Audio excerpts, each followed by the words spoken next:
Naku, pasensya na anak ha. Kahapon pa nga ako pinapauwi ng nanay niyo eh.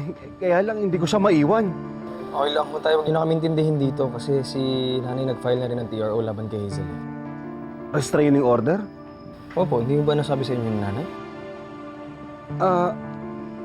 Ano anak, baka nakalimutan siguro. O sige anak, kailangan ko na umalis eh. Tatawag na lang ulit ako. Sige o tayo, ingat o kayo. Tara pare.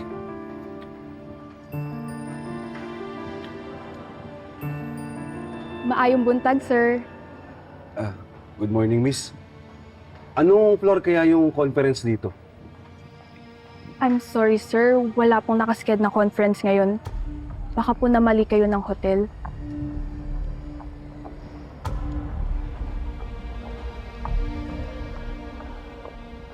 May mga business conference kaming aatinan bukas.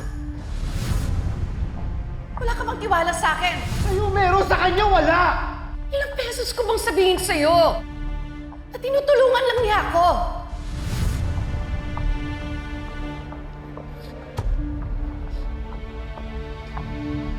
Niloko ko ni Pelma, pare. Pare, baka may ibang dahilan pa. Huwag mo nang pag-isipan ng masama si Maring Telma. Ano pang dahilan, pare? May relasyon sila ni Noah. Tinatago niya lang sa akin. Bakit niya naman gagawin yun? Oo.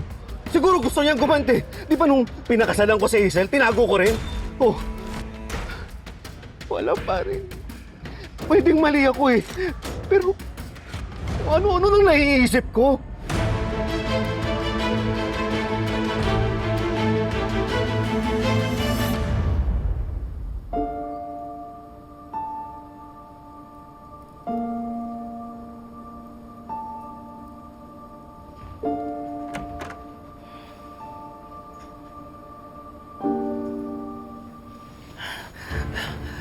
Sino ka? Nak! Nak! Nasaan sila dito? Nasaan ang mga anak ko? Ha? Elma, nasa Davao ka. Kasama mo si Noah. Noah! Manang Lucy, ano nangyari? Noah! Hindi niya naalala kung nasaan siya. Pati ako hindi niya nakakilala. Noah!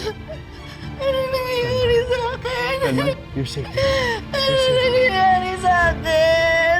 Nandito ka sa Davao dahil nagpapagamot ka.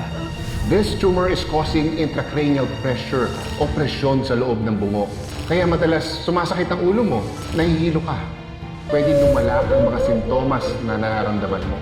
Pwedeng maapektuhan ang vision mo, mobility, yung behavior mo, mood, or even yung personality mo.